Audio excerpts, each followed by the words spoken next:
तो गाइस इस live stream web series की शुरुआत एक हनीमून से शुरू होती है, जिसमें कि दुल्हन अपने रूम में सोती हुई दिखाई जाती है और थोड़ी देर बाद दूल्हा अपने बेडरूम में आता है तो दुल्हन की आंख खुल जाती है और ये अपने पति को बोलते हैं कि मैं आपका काफी देर से आने का इंतजार कर रही थी और इंतजार करते करते पता ही नहीं चला कि कब में मेरी आंख लग गई।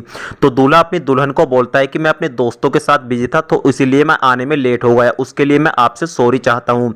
तो दुल्हन अपने पति को बोलती है कि इसमें माफी मांगने वाली क्या बात है, आप मुझको शर्मिंदा मत कीजिए। तो दूल्हा अपनी दुल्हन को बोलता है कि मेरे दोस्तों ने बताया कि अब तुझको सॉरी बोलने की आदत डालनी ही पड़ेगी। अब इन दोनों के बीच थोड़ी बहुत देर रोमांटिक बातें चलती हैं और उसके बाद क्या होना है आप खुद ही समझ सकते हो। अब अगले दिन लखन बाबू अपनी दुकान जाने के लिए तैयार हो रहे होते हैं तो ये अपनी बीवी यानी कमला को बोलते हैं कि मेरा दुकान पे जाने का बिल्कुल भी मन नहीं कर रहा, अब तो मन करता है कि 24 घंटे मैं तुम्हारे साथ ही बिताऊं।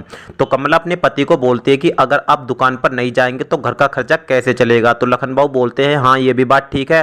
फिर लखन बाबू अपनी दुकान के लिए घर से निकल जाते हैं। अब सुबह को लखन बाबू अपनी दुकान पर आते हैं और अपनी दुकान पर आने के बाद ये अपने लैपटॉप में अपना हनीमून वाला वीडियो देखने लग जाते हैं, क्योंकि इन्होंने अपने कमरे में सीसीटीवी कैमरा लगाया हुआ है। और दोस्तों अपने इस परफॉर्मेंस को देखकर ये अपने आप पे काफी प्राउड फील करते हैं, लेकिन लखन बाबू को ये पता नहीं है कि इनकी वाइफ यानी कमला इनके साथ पूरी तरह सेटिस्फाइड नहीं हुई है। अब लखन बाबू रोजाना रात को अपनी बीवी के साथ रोमांस करते हैं और सुबह को अपनी दुकान पर आने के बाद ये अपना रात वाला वीडियो देखकर दुकान पर ही हिला लेते हैं। फिर एक दिन कमला के पास इसके पुराने आशिक की कॉल आती है, जिसमें कमला इसको बोलती है कि सुन मेरी बात, अब मेरी शादी हो चुकी है और मेरे पति मुझसे बहुत प्यार करते हैं, तो आज के बाद तू इस नंबर पर कॉल करने की कोशिश मत करना। तो इसका पुराना आशिक बोलता है कि मुझको शादी से कोई ऐतराज नहीं है, लेकिन उसके साथ साथ तू मुझको भी मजा देती रहे, मुझको कोई प्रॉब्लम नहीं होगी।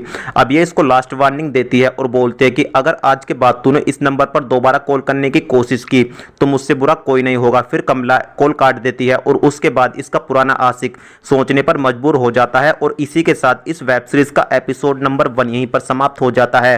एपिसोड नंबर 2 में काफी मजा आने वाला है, तो एपिसोड नंबर 2 भी देखने के लिए आप लोग चैनल को सब्सक्राइब करके बेल आइकन जरूर दबाएं और वीडियो को लाइक शेयर करके हमारा मनोबल भी अवश्य बढ़ाएं।